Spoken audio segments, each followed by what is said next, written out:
5 proteins, which themselves are enzyme complexes. So the question for all of you doctors out there and nurses and nurse practitioners and health coaches is you should be able to name the components of the pyruvate dehydrogenase complex. So, I mean, this is important. So, like, I'm not picking some esoteric thing to say, oh, well, you should know this if you've studied nutrition. No, you should know this if you've studied nutrition. I mean, this is a key pathway that you have to know in the treatment of any mitochondrial disorder, basically, or cancer, or response to infection, or a lot of different conditions. You have to know this pathway.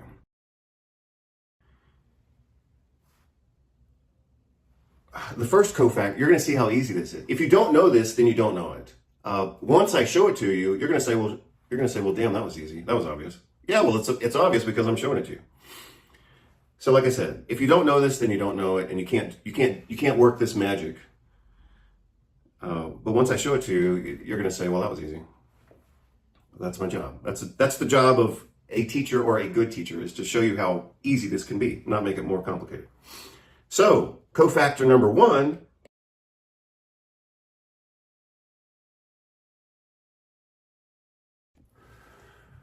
Good morning, everybody. Dr. Vasquez here, coming to you with an empty stomach, except for one piece of chocolate.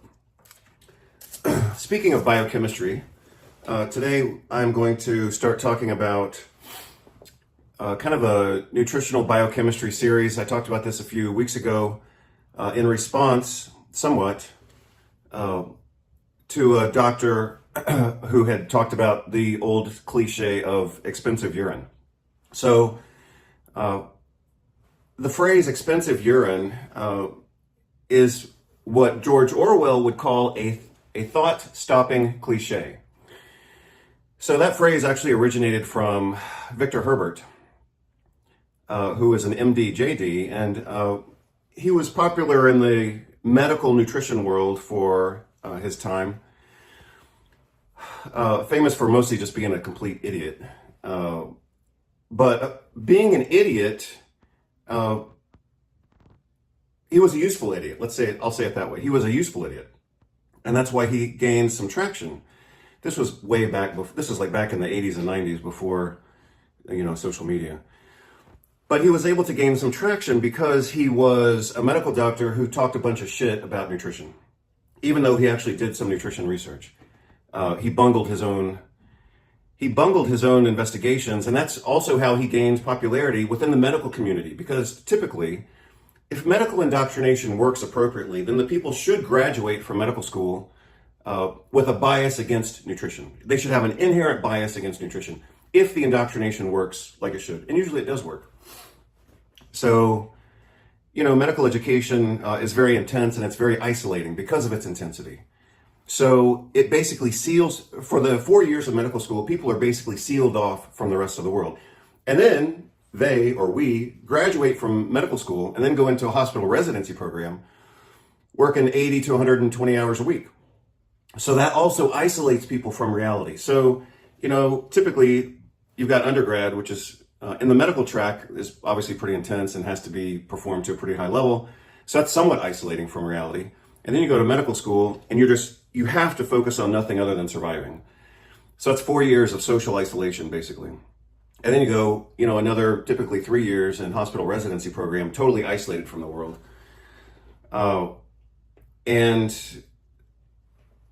But living within the medical paradigm. So, anyway, I've said it, so I'll just leave it be. But anyway, typically people graduate from medical school and then medical residency programs, and they don't know anything about the rest of the world, let alone what's new in nutrition, let alone that nutrition exists and is a legitimate science. So what I'm going to do right now, in a sense, let's see if I can do this. I'm going to start talking about nutrition. I'm going to focus on vitamin B1, or thiamine is the other name for it. And this is going to be spontaneous and pretty basic without a lot of prep, but even my spontaneous, unprepared talk on nutrition, which is happening right now, will probably be better than certainly better than what people get in medical school. I know that for a fact. And competitive with any lecture I would have had in chiropractic college or naturopathic medical school. So I obviously went to all three of those. So I can speak from experience. So I'll make a few notes. I think I had 4 things that I wanted to talk about, or at least 4 components to the structure of this. So here we go. So again, let's see. So I'm going to call this clinical, nutritional, biochemistry. So emphasis on everything. Emphasis on clinical, emphasis obviously on nutritional, and the biochemistry or the pharmacology. I could have said pharmacology just as easily. So I also said that I would focus on vitamin B1 or thiamine because it's B1. It's an easy, reasonable place to get started. Thiamine or thiamine. So talking about, I started to talk about thiamine a few weeks ago because I was talking about Donald Trump and how he appears to have confabulation from 2 different sources. So you can go back and look at that if you're interested. Just do a search on my website for it. And you'll just look for confabulation and you'll only find 2 pages because I talked about it twice. So Trump demonstrates confabulation. And I described that as potentially having 2 different sources, a neuropsychiatric source and possibly a nutritional source.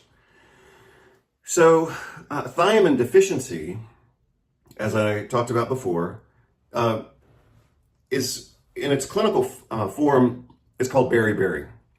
I actually don't know why it's called beriberi, but that's what it's called. And a beriberi typically is divided into at least 2 or 3 different forms. You have wet beriberi, which is characterized not by anything wet necessarily, but by edema or water retention, because wet beriberi is congestive heart failure, which Donald Trump may have. You've all seen pictures of his fat ankles. That's a reflection of systemic water retention and poor blood flow. And that can be a characteristic of wet beriberi from thiamine deficiency, causing congestive heart failure and therefore water retention. So that could be what's going on with him. The other most common form of beriberi is called dry beriberi, and that's a neuropathic form of beriberi, usually central nervous system confabulation, ataxia, nystagmus, but also peripheral neuropathy, which he may or may not have. A person doesn't have to have everything as a consequence of a nutritional deficiency in order to still have that nutritional deficiency. So a person could present with heart failure and confabulation, boom, that could be beriberi very easily. And Trump could have that. He has signs of heart failure. He also has signs of confabulation. Therefore, he could be deficient in thiamine, causing his wet beriberi or heart failure and his dry beriberi or confabulation with or without neuropathy. The third form of beriberi is sometimes, and this is less commonly discussed, but it's sometimes called gastrointestinal beriberi, and basically it's gastroparesis or intestinal stasis as a result of B1 deficiency. So when some people are B1 deficient, if you go back to what I've already said in this video, then this will make sense to you automatically. So you could have intuited that part of the clinical picture of B1 deficiency is a peripheral neuropathy. Well, if people have a peripheral neuropathy within their autonomic nervous system, within the gastrointestinal tract, that's going to result in gastrointestinal stasis, and that's one of the presentations of gastrointestinal beriberi, which is the third type of beriberi. Going back to dry beriberi, which is the neurologic form of beriberi, it could be brain, it could be cerebellum, it could be spinal cord, it could be peripheral nerves. And if it's purely within the brain, that's commonly given a different name, which is Wernicke-Korsakoff syndrome, which could be Wernicke, or it could be Korsakoff, or it could be both. And that's the most common type of central nervous system beriberi, which again is called Wernicke-Korsakoff syndrome, ataxia, nystagmus, and confabulation. A person doesn't have to have everything in order to still get the diagnosis and potentially be in need of that treatment. So let me just complete my notes here. Maybe I'll post this on the website when I post the rest of this, as soon as my pen responds. So again, beriberi is the name. It could be wet, which is congestive heart failure. It could be dry, which is neuropathic. Or it could be gastrointestinal, which is self-explanatory, usually due to an autonomic neuropathy, which is just a form of peripheral neuropathy that responds to supplementation. Of these, they're all reversible except for which one? Which one of these is not reversible? The answer, even if you don't know the answer, you could or should be able to intuit the answer if you know physiology. So yeah, I'm throwing out a few questions because, like I said before, everybody thinks they know this stuff. Everybody thinks they're an expert until they take a quiz and say, oops, well, I missed that one. So which one of these would you expect would be reversible versus irreversible? Well,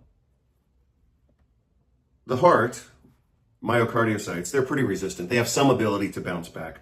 So this is reversible. Peripheral nerves are pretty tough. They can get injured. They can be paralyzed. Like I was paralyzed for about a year. My whole left arm was paralyzed. But obviously now it's back to normal. In fact, I could probably beat up the surgeon who told me that I would never have use of my arm. I could probably beat him up with one arm, including my left arm. And that would actually be, well, I'm not that kind of guy, but I could be. Just to show him how wrong he was.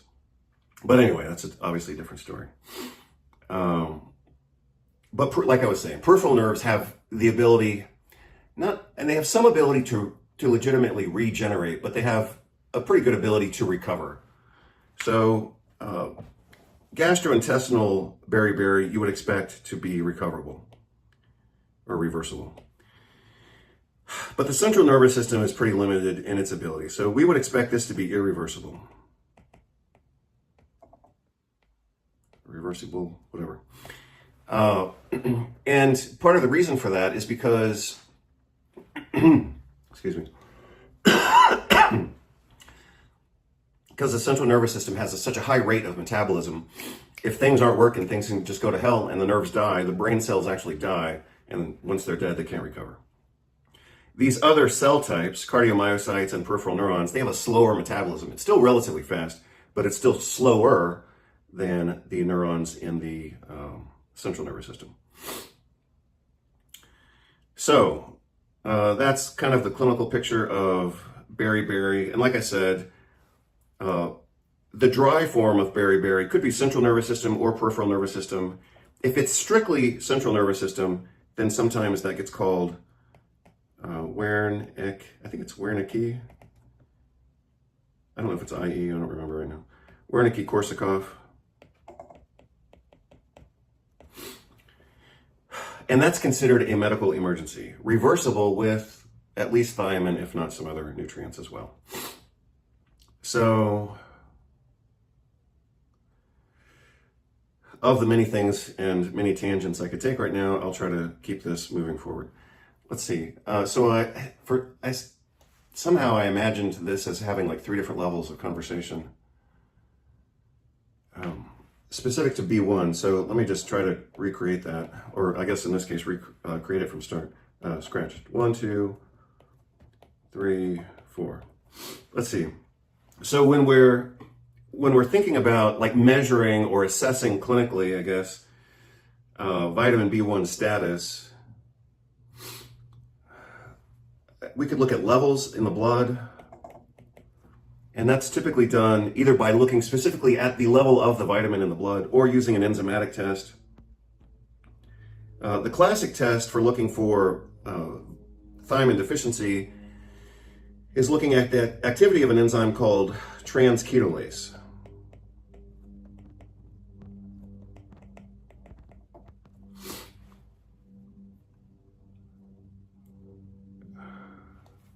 Beyond that, I want to look at the example of an enzyme system. I'm just going to call it PDHC. And what else could we do? We could also, I think the next step, well, a different step would be looking at metabolites. And another step would be looking for clinical response.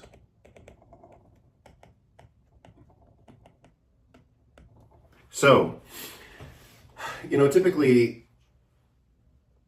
dietary provision from a healthy, normal diet would usually be in the range of a few milligrams.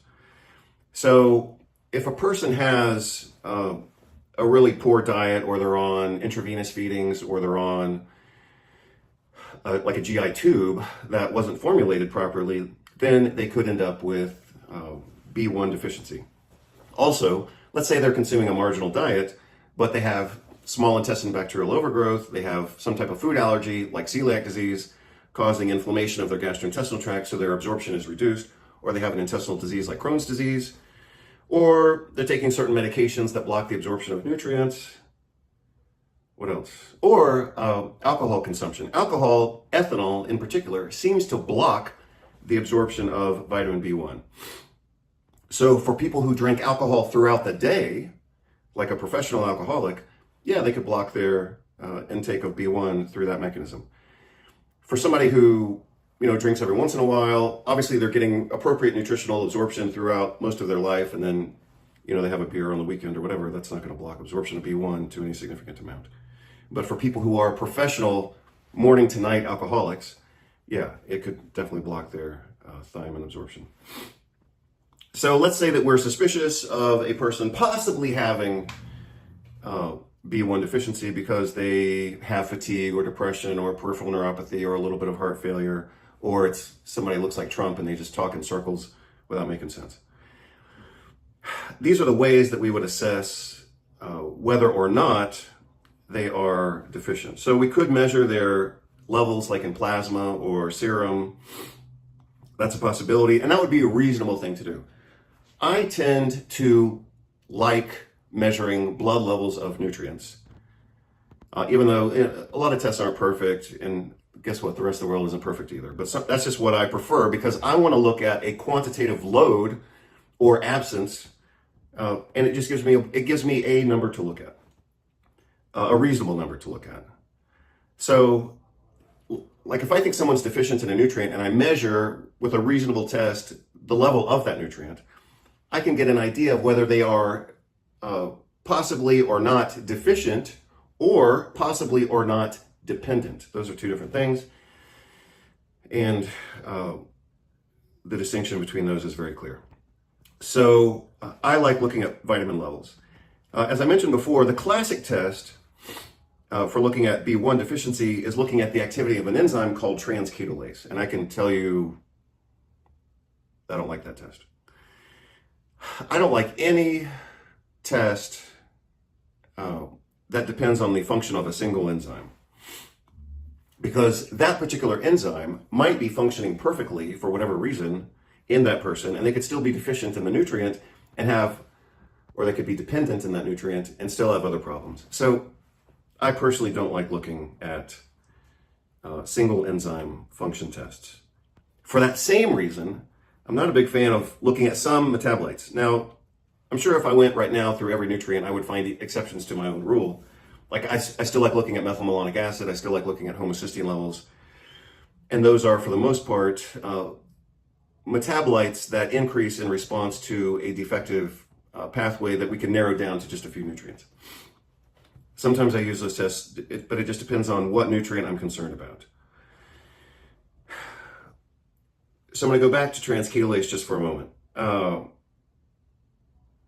That's an example of an enzyme that needs a nutrient. In this case, the transketolase enzyme needs thiamine as a cofactor in order to function. That's how most of us learn about biochemistry in general, is you have an enzyme that needs a cofactor, or it needs a coenzyme, or it needs to be induced, or it needs to not be inhibited, or it needs to be disinhibited in order to function appropriately. Again, I don't really care that much about transketolase. But again, what I want to do, and what I am going to do right now, is differentiate between a single enzyme requiring one or two cofactors or coenzymes, like and transketolase is the classic example. That's how we all learn about biochemistry, because that's the basic way to learn about biochemistry, is you learn about enzymes. Sometimes you do or don't learn about cofactors. But what's more impressive, and which is very specifically relevant to the conversation on vitamin B1 or thiamine, is that vitamin B1 commonly functions within enzyme complexes. And this is my favorite enzyme complex, the pyruvate dehydrogenase complex. So I've talked about this before. So if you've seen my other videos, then you already know where this is going, and you should know exactly what I'm going to say. The pyruvate dehydrogenase complex is basically what sits between glycolysis over here and the mitochondrial Krebs cycle over here. So in order for pyruvate to enter into the mitochondria, we have to go through the pyruvate dehydrogenase shuttle or the pyruvate dehydrogenase complex. If you've seen in my book, I diagram this as glycolysis coming down, pyruvate dehydrogenase entering the mitochondria and feeding the Krebs cycle or the citric acid cycle, which then feeds into the electron transport chain with its 5 proteins, which themselves are enzyme complexes. So the question for all of you doctors out there and nurses and nurse practitioners and health coaches is, you should be able to name the components of the pyruvate dehydrogenase complex. So, I mean, this is important. So, like, I'm not picking some esoteric thing to say, oh, well, you should know this if you've studied nutrition. No, you should know this if you've studied nutrition. And this is a key pathway that you have to know in the treatment of any mitochondrial disorder, basically, or cancer, or response to infection, or a lot of different conditions. You have to know this pathway. So, as I already said, different fuel sources enter into this metabolic pathway that starts with glycolysis. Then we're going to take a turn into the pyruvate dehydrogenase complex, or the pyruvate dehydrogenase shuttle. I can abbreviate it a couple of different ways. Pyruvate dehydrogenase complex, or just PDC. That's going to get us into the mitochondria now, and that's going to get us into the Krebs cycle, and that's going to get us eventually into the electron transport chain, which has 1, 2, 3, 4, 5 proteins. So, I mean, this isn't simply basic biochemistry. This is essential clinical biochemistry. I mean, you have to know this pathway. So, having couched it as such, you might reasonably want to understand how to make this pathway work. If this pathway isn't working, then the mitochondria are not going to work. They can't work. If this pathway is shut out, then all of these carbon fragments are now going to get shuttled into other pathways, like creation of nucleotides, creation of fatty acids and other amino acids. And so this becomes an anabolic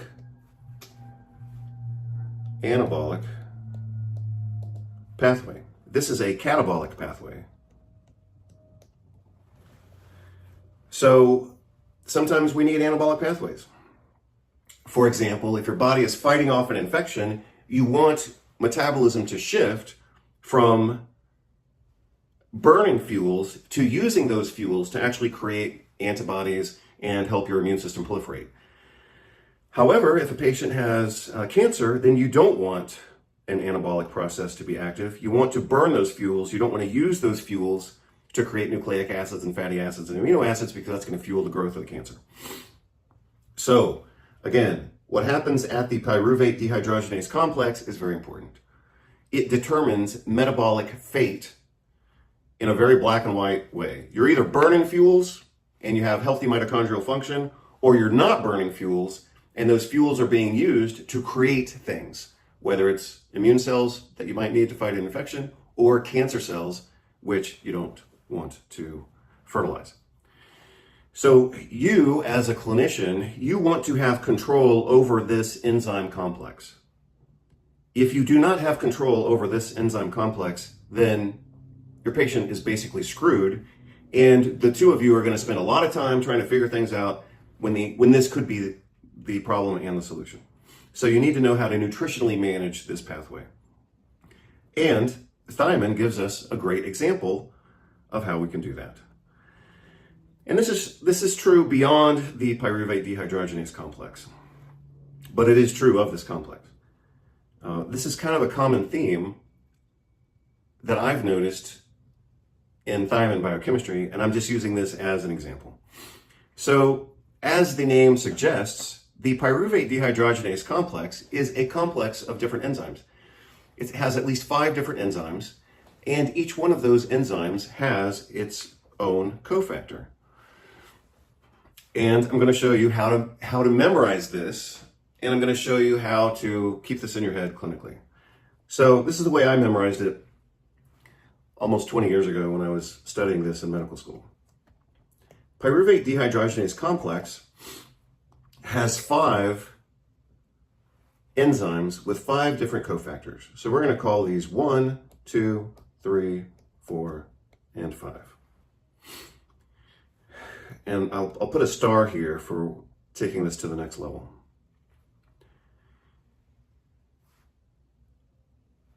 The first cofactor, you're going to see how easy this is. If you don't know this, then you don't know it. Once I show it to you, you're going to say, well, damn, that was easy. That was obvious. Yeah, well, it's obvious because I'm showing it to you. So, like I said, if you don't know this, then you don't know it, and you can't work this magic. But once I show it to you, you're going to say, well, that was easy.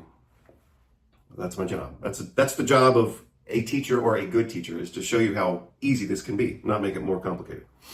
So, cofactor number 1